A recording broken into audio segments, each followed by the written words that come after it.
अस्सलाम वालेकुम बच्चों। आज जो हम टॉपिक पढ़ने लगे हैं वो है एमीटर। एमीटर बच्चों एक करंट मेजरिंग डिवाइस है। इसे सीरीज में लगाया जाता है सर्किट में जब हम लगाते हैं। इसके अलावा इसकी जो रेजिस्टेंस है वो बहुत ही कम होनी चाहिए। ये चंद एक मोटी मोटी बातें हैं जो आपको याद रखनी चाहिए। अब जब हम ये टॉपिक पढ़ेंगे तो इसमें सबसे पहले देखेंगे कि आखिर किस तरह एक गैल्वानोमीटर को हम एमीटर में तब्दील कर सकते हैं। अब गैल्वानोमीटर को आप पढ़ेंगे कि तब्दील करने के लिए एक एमीटर में हम एक छोटी सी रेजिस्टेंस जिसे शंट कहा जाता है उसे लगाते हैं। उस शंट का क्या फ़ायदा होता है इस बात को देखेंगे और लास्ट में कि उसकी जो वैल्यू है शंट की वो कैसे हम फाइंड कर सकते हैं। तो सबसे पहले हम बात करते हैं गैल्वानोमीटर की। गैल्वानोमीटर बच्चों एक सेंसिटिव डिवाइस है। एक बहुत ही थोड़ा करंट इसे फुल स्केल डिफ्लेक्शन यहाँ तक कि स्केल से बाहर भी निकाल सकता है। से कि अगर 2 मिली एम्पियर करंट है तो ये स्केल से बाहर चला जाता है और हम कोई ऐसी वैल्यू फाइंड करते हैं करंट के लिए जहाँ पर गैल्वानोमीटर की जहाँ पे ये फुल स्केल डिफ्लेक्शन देता है और हम उसे नाम दे देते हैं से कि IG का। ठीक है, 2 मिली एम्पियर पर इतनी डिफ्लेक्शन प्रोड्यूस हुई कि नीडल बाहर चली गई। तो हमने क्या किया, हमने वैल्यू कम कम करके वो वैल्यू फाइंड की कि जिस वैल्यू पे वो मैक्सिमम डिफ्लेक्शन दे सके और हमने वो करंट जो कि गैल्वानोमीटर से गुजरे और फुल स्केल डिफ्लेक्शन दे उसे हमने नाम दिया IG का, करंट थ्रू गैल्वानोमीटर। और जो रेजिस्टेंस ऑफ गैल्वानोमीटर है उसे हमने नाम दिया RG का। अब IG वो करंट है जो कि फुल स्केल डिफ्लेक्शन। तो बच्चों IG वो करंट है जो कि देता है फुल स्केल डिफ्लेक्शन। अब हम क्या करना चाहते हैं, हम उस गैल्वानोमीटर को एक ऐसे एमीटर में चेंज करना चाहते हैं जो कि वो जो करंट है जिसे हमने नाम दिया है से कि 1 मिली एम्पियर का, उससे भी ज़्यादा वैल्यू को मेजर कर सकें। अब जैसे कि यहाँ पर हमने फर्जी वैल्यू ली है 1 मिली एम्पियर और से कि जो रेजिस्टेंस ऑफ गैल्वानोमीटर है ये फ्यू 110 से 100 ओम होती है, से कि मैं उसे कह देता हूँ 100 ओम। ठीक है, ये सारी फर्जी वैल्यूज़ हैं। अब हम उसे किसी ऐसे एमीटर के अंदर, एक ऐसी डिवाइस के अंदर चेंज करना चाहते हैं जो ज़्यादा करंट को मेजर कर सके। से कि मैं उसे कह देता हूँ 1 एम्पियर कह देता हूँ। ठीक है, कि ये 1 एम्पियर मेजर कर सके। कोई भी वैल्यूज आप कंसीडर कर सकते हैं, ये जस्ट मैंने यानी कि इसे सॉल्व करना आसान होगा इसलिए ऐसी वैल्यूज कंसीडर की। तो मैंने 1 एम्पियर कंसीडर कर लिया। अब ये वो करंट है जो हम इसमें के ज़रिए मेजर करना चाहते हैं। अब हमें पता है कि गैल्वानोमीटर तो ऐसा है जो कि सिर्फ 1 मिली एम्पियर पे फुल स्केल डिफ्लेक्शन दे देता है। तो फिर क्या करें कि वो डिफ्लेक्शन तो उतनी ही दे लेकिन वैल्यू ज़्यादा मेजर कर सके। तो उसके लिए बच्चों हम उसके लिए क्या करते हैं, एक शंट, एक छोटी सी रेजिस्टेंस लगाते हैं। उस रेजिस्टेंस को हम कहते हैं शंट रेजिस्टेंस और रिप्रेजेंट करते हैं RS से। ठीक है, उसे रिप्रेजेंट करते हैं RS से। अब एक्चुअल में करंट तो इसमें से उतना ही गुजरता है गैल्वानोमीटर से, जैसे कि अब इसमें आया करंट 1 एम्पियर। ठीक है, इसमें करंट आया 1 एम्पियर, तो जाहिर है शंट एक छोटी सी रेजिस्टेंस है, इसमें से ज़्यादा करंट गुजरेगा और जो गैल्वानोमीटर है उसमें से उसकी रेजिस्टेंस के मुताबिक 1 मिली एम्पियर करंट ही गुजरेगा। ठीक है, और इसकी डिफ्लेक्शन भी उतनी, यानी कि फुल स्केल डिफ्लेक्शन आएगी 1 मिली एम्पियर पर। लेकिन अब ये जो शंट समेत जो बन गई है चीज़ ये वाली, ये कहलाती है एमीटर। ये अब एमीटर कहलाएगी। ठीक है, और ये मेजर कर सकेगा 1 एम्पेयर, ठीक है, ये कितनी वैल्यू मेजर कर सकेगा, 1 एम्पेयर, ठीक है। अब इसका मतलब ये हुआ कि आर एस की वैल्यू आपने ऐसे ही नहीं मतलब हवा में ले लेनी, आपने जो रेंज सेट करनी है उसके लिए आपको आर एस की वैल्यू सोचनी पड़ेगी कि आखिर क्या वैल्यू मैं लूँ कि जो है वो इतना करंट 1 एम्पेयर 2 एम्पेयर 10 एम्पेयर ये मेजर कर सके। एक तो ये चीज़, दूसरी आखिर हमने शंट को क्यों लगाया, आखिर क्या वजह है कि ये रेंज भी बढ़ा देता है, यानी कि एक ऐसा गैल्वानोमीटर जो 1 मिली एम्पेयर पे उतनी डिफ्लेक्शन देता था, अब एक शंट लगाने की वजह से वो वही 1 एम्पेयर मेजर कर सकेगा। तो इस चीज़ को हम देखते हैं। तो बच्चों पहली बात कि शंटिंग ऑफ गैल्वानोमीटर क्यों नेसेसरी है, एक तो वही कि इसकी जो फाइनल रेजिस्टेंस है गैल्वानोमीटर की, उसकी वजह से जो वैल्यू ऑफ करंट है वो पहले की निस्बत क्या हो जाएगी, कम हो जाएगी। अब जैसा कि आपको पता है कि हम जो गैल्वानोमीटर है उसे सीरीज़ में लगाएंगे, तो ये अब ये रेजिस्टेंस है और ये हमने गैल्वानो लगा दिया, ठीक है, और ये सर्किट कंप्लीट कर दिया, ठीक हो गया। अब इसकी रेजिस्टेंस से कि आर है, इसकी रेजिस्टेंस आर है और इसकी रेजिस्टेंस को हम कह देते हैं से जी कह देते हैं, इसकी रेजिस्टेंस को जी कह देते हैं, ठीक है, और ये पोटेंशियल वी है। अब जब ये रेजिस्टेंस नहीं लगी हुई थी, जब ये गैल्वानोमीटर नहीं लगा हुआ था, उस वक्त सोचें कि करंट की वैल्यू क्या होगी, उस वक्त करंट की वैल्यू होगी I is equal to V over R. लेकिन जब ये गैल्वानोमीटर लगा दिया तो उस वक्त करंट की वैल्यू उसे हम I डैश कह देते हैं, V ओवर आर प्लस जी।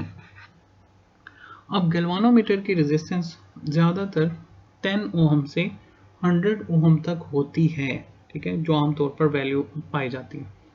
अब आप सोचें कि 10 ओहम से लेकर 100 ओहम की वैल्यू अगर इधर ऐड हो जाएगी तो क्या होगा, तो ये होगा कि आई डैश की वैल्यू कम आएगी एज कंपेयर टू आई के, और कितनी कम आएगी, जितनी जी की वैल्यू ज़्यादा होगी, जितनी जी की वैल्यू यानी कि रेजिस्टेंस ऑफ गैल्वानोमीटर की वैल्यू जितनी ज़्यादा होगी, जो हमारी मेजर्ड वैल्यू है वो एक्चुअल वैल्यू से उतनी कम आएगी, जिसकी वजह से जो आप कह लें कि गलती है, ठीक है, जो मार्जिन ऑफ एरर है वो बहुत ज़्यादा बढ़ जाएगा, ठीक है। तो आपको पता हो हम फर्स्ट ईयर में मार्जिन ऑफ एरर जो है वो कैसे फाइंड करते थे, डेल्टा आई अगर करंट का मल्टीप्लाई आई ओरिजिनल वैल्यू और मल्टीप्लाई बाय 100%, और इस तरह आपको परसेंटेज एरर आप फाइंड कर सकते हैं। Change in current divided by original current है और मल्टीप्लाई बाय 100%। अब जाहिर है कि जितना, और डेल्टा आई किसके बराबर होगा, आई माइनस आई डैश के, तो जितना डिफरेंस ज़्यादा होगा उतना डेल्टा आई ज़्यादा होगा, जितना डेल्टा आई के ज़्यादा होगा मार्जिन ऑफ एरर बढ़ता जाएगा और वो इंस्ट्रूमेंट उतना ही कम काबिल एतबार रह जाएगा। तो इस वजह से हमने जी की वैल्यू को घटाना है। अब शंटिंग की वजह से जो रेजिस्टेंस ऑफ गैल्वानोमीटर है वो कैसे कम हुई है उसको हम देखते हैं। अब आप देखिए कि हमने जब ये गैल्वानोमीटर है, ठीक है, और इसके साथ वो जो शंट रेजिस्टेंस लगाई है, ठीक है, ये अब ये शंट रेजिस्टेंस है जिसे हमारी बुक में आर एस लिखा हुआ है, ठीक है, और गैल्वानोमीटर की रेजिस्टेंस को आर जी लिखा हुआ है, ठीक है।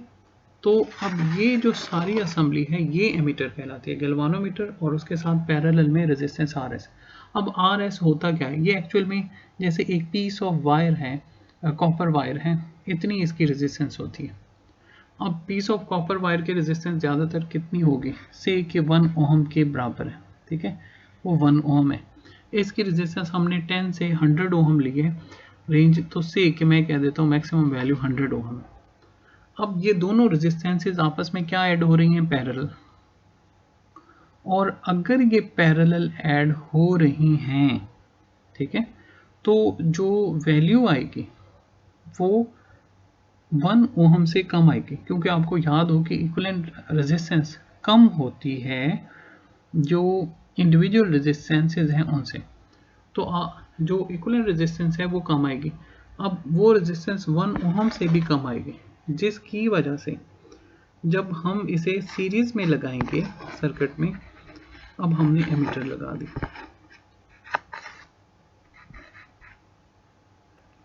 तो जब यहाँ पर जो रेजिस्टेंस है उस चीज़ की और रेजिस्टेंस ऑफ एमीटर ऐड होगा और वोल्टेज से, तो यहाँ पर जो आई डैश आएगा उसकी वैल्यू आई के जो इक्वल है वी ओवर आर के, उसके काफ़ी करीब करीब होगी, क्योंकि आर ए की वैल्यू यानी कि रेजिस्टेंस ऑफ एमीटर की वैल्यू बहुत ही कम है।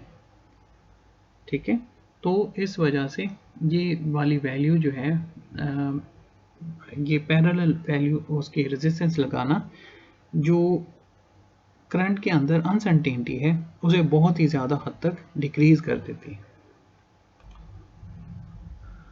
अब जैसा कि मैंने कहा कि जो करंट गुजरता है इसमें वो पहले भी 1 मिली एम्पेयर ही होता है और बाद में भी शंट लगाने के बाद भी 1 मिली एम्पेयर ही होता है।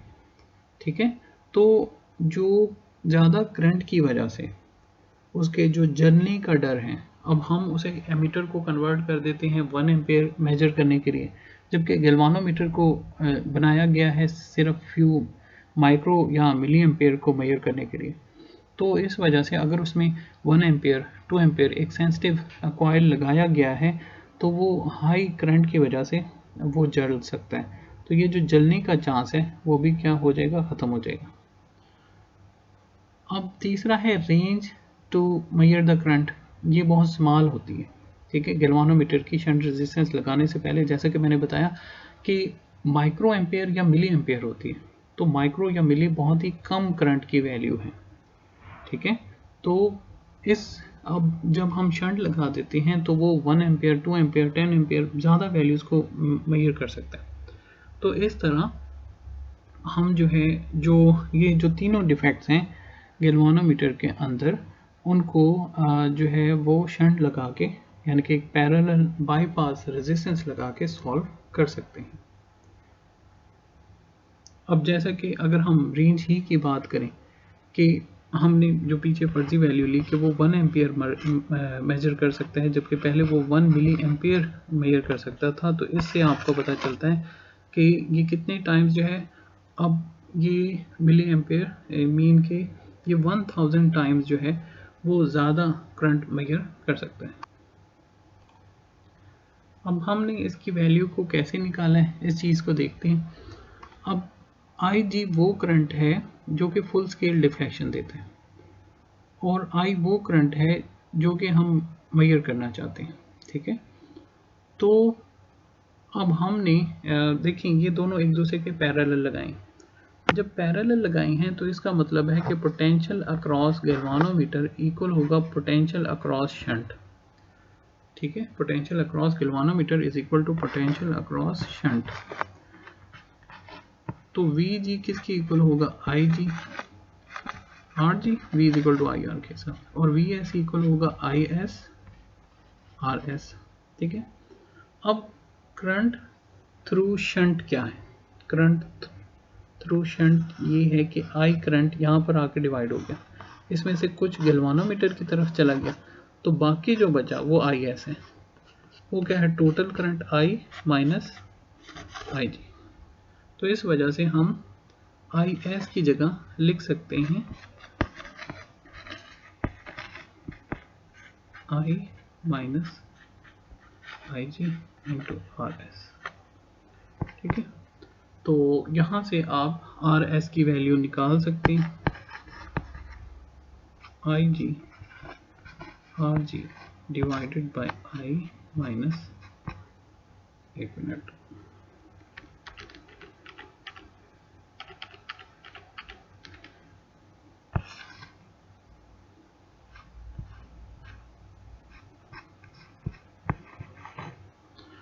आई माइनस आई डी। अब इसमें आपको पता है कि जो आई जी माइनस जो आई जी और आर जी की वैल्यू है वो फिक्स होती है गैल्वानोमीटर के लिए। तो जो आर एस है वो इन्वर्सली प्रोपोर्शनल आ रहा है आई माइनस आई जी के, ठीक है। तो इसका क्या मतलब हुआ, इसका मतलब ये हो गया कि जितना आपने करंट का डिफरेंस बढ़ाना है, मतलब आप 1 एम्पेयर मेजर करना चाहते हैं और फिर आप फर्ज करें मेजर करना चाहते हैं 2 एम्पेयर, ठीक है। तो 1 एम्पेयर के लिए शंट रेजिस्टेंस जो है वो कंपैरेटिवली ज़्यादा होगी, और अगर आप 2 एम्पेयर मेजर करना चाहते हैं तो शंट की रेजिस्टेंस उससे भी कम होगी। यानी कि करंट रेंज अगर आप बढ़ाना चाहते हैं तो शंट रेजिस्टेंस की वैल्यू को कम करना होगा। तो शुरू में जैसा कि मैंने बताया था कि आर एस की वैल्यू ऐसे नहीं ले लेते, ठीक है, कि आप कोई भी पीस ऑफ वायर जो है वो लगा दें और इस तरह आपका मीटर बन जाएगा। तो नहीं, आपको उसके लिए एक ख़ास वैल्यू लेनी पड़ेगी जिसके ज़रिए आप रेंज डिसाइड करेंगे। यहाँ पर बच्चों मैं एक और बात बताता जाऊँ कि जो स्केल है वो भी आपको उसके अकॉर्डिंग चेंज करनी पड़ेगी, ठीक है। मिसाल के तौर पे आपने लगाया गैल्वानोमीटर, ठीक है, ये आपने गैल्वानोमीटर लगाया, ये आपने शंट रेजिस्टेंस लगाई, ठीक है, और ये वायर्स। अब इसकी फुल स्केल डिफ्लेक्शन आती है क्या कहा था 1 मिली एम्पेयर पे, ठीक है। अब फर्ज करें कि 0 से लेकर जो डिवीजन्स हैं, ठीक है, वो हैं 20 डिवीजन्स हैं, और वो 20 डिवीजन्स 0 से लेकर रिप्रेजेंट कर रहे हैं 1 मिली एम्पेयर को, लेकिन शंट लगाने से पहले। अगर शंट लगाने के बाद आपने इस तरह सेटिंग की है से कि अब ये जो आई की वैल्यू है ये 1 एम्पेयर है, ठीक है, आपने 1 एम्पेयर सेट कर दी, जबकि पहले जो आई जी की फुल स्केल डिफ्लेक्शन है वो है 1 मिली एम्पेयर। तो अब जाहिर है कि ये जो चीज़ है ये क्या बन गई है, एमीटर। तो जब आप एमीटर बनाएंगे तो उसकी जो स्केल की डिफ्लेक्शन है वो आप 1 एम्पेयर के हिसाब से बनाएंगे।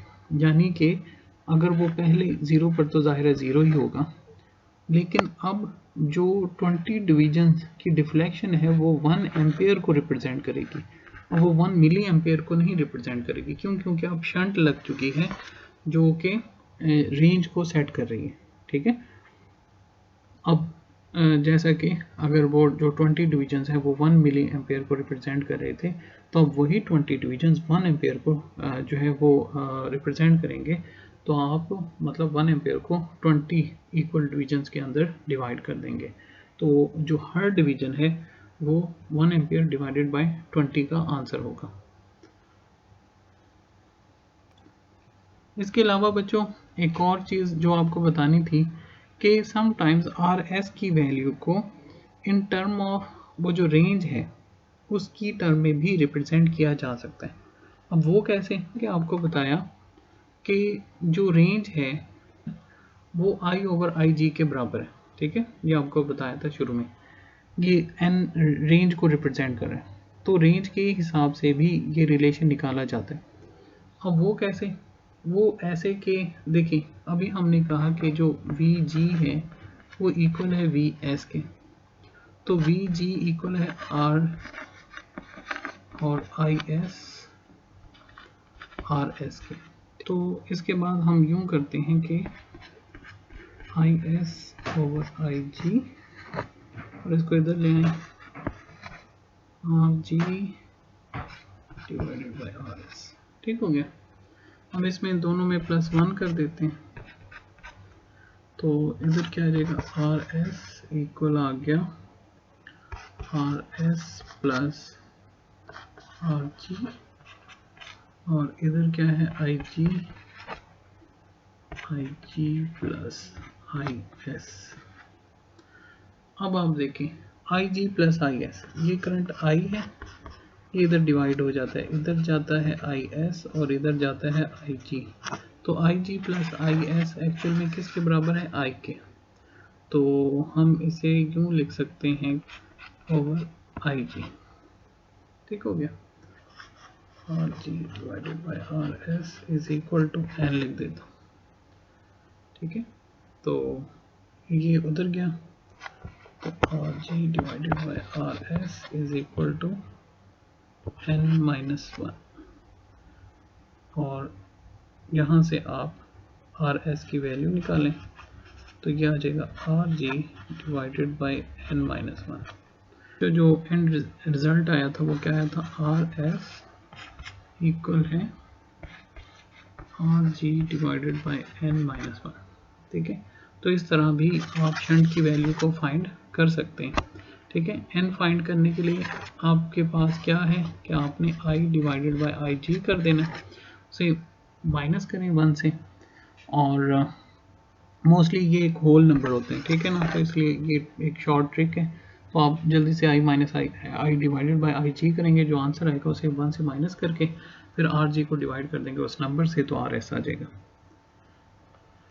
तो बच्चों टॉपिक यहाँ पे ख़त्म होते हैं, पढ़ के देख लीजिएगा। आप सब लोगों का बहुत शुक्रिया। अल्लाह हाफिज़।